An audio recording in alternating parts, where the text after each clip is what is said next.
তোমরা রামায়ণ তো অনেকেই দেখেছো, কিন্তু কেউ বলতে পারবে লক্ষণের মৃত্যু কিভাবে ঘটেছিল? তার আসল কারণটা কি জানো? আর লক্ষণ কার অবতার ছিল? কমেন্ট বক্সে জানলে জানিও। কিন্তু আজকের ভিডিওটা তোমাদের সামনে সম্পূর্ণ সত্যতা তুলে ধরবে যে রামের জন্যই মারা গেছিল লক্ষণ। কেন জেনে নেওয়া যাক এই ভিডিওর মাধ্যমে। চলো শুরু করা যাক। রাবণকে হত্যা করার পর এবং মাতা সীতা ধরিত্রী গর্ভে চলে যাওয়ার পর রামচন্দ্র উপলব্ধি করতে পেরেছিল এই ধরাধামে তার কাজ শেষ হয়েছে, অর্থাৎ তাকে এবার ফিরে যেতে হবে বৈকুণ্ঠে। তো এক্ষেত্রে সে মৃত্যুর দেবতার সঙ্গে অর্থাৎ যমরাজের সঙ্গে কথোপকথনের জন্য যমরাজকে যথারীতি আহ্বান করে। কিন্তু যমরাজ বলেছিলেন যে আমার এবং আপনার কথোপকথনের মাঝে যেন তৃতীয় ব্যক্তি না আসে। তখন রামচন্দ্র বলেছিল আসবে না, এবং যমরাজ এও প্রতিশ্রুতি নিয়েছিল যে আপনার এবং আমার কথোপকথনের মাঝে যেই আসবে তাকেই আপনি প্রাণদণ্ড দেবেন।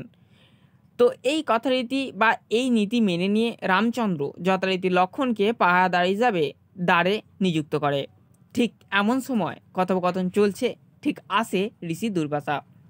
ঋষি দুর্বাসা ঘরের ভেতর ঢুকতে যাবে, ঠিক এমন সময় দ্বাররক্ষক অর্থাৎ রামচন্দ্রের ভ্রাতা লক্ষণ তাকে আটকায় এবং বলেন যে রামচন্দ্রের আদেশ রয়েছে ভেতরে যেন কাউকে ঢুকতে না দেওয়া হয়। তখন ঋষি দুর্বাসা অত্যন্ত ক্রুদ্ধ হয়ে যায়।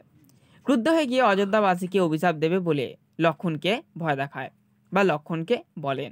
তখন লক্ষণ বুঝতে পারেন যে আজ যদি সে না আটকায় বা আজ যদি ঋষি দুর্বাসাকে সে যদি ভেতরে ঢুকতে দেয়, তো রামচন্দ্র যেহেতু প্রতিশ্রুতি দিয়েছে যে যেই আসবে তাকে হত্যা করবে, তাই রামচন্দ্রের হাতে যাতে ঋষি দুর্বাসার হত্যা না হয়, এত বড় জঘন্য কাজ না হয়, তার পাশাপাশি অযোধ্যাবাসী যাতে শ্রাপ আর কি না পায়, সেই জন্য লক্ষণ সমস্ত দোষ নিজের কাঁধে নেয় এবং বুঝতে পারে যে আমাকে মরতেই হবে।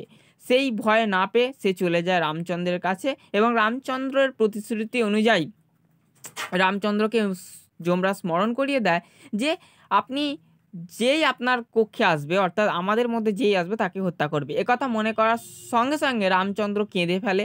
তখন রামচন্দ্রের ধনুষ উঠতে পারে না কোনোভাবেই।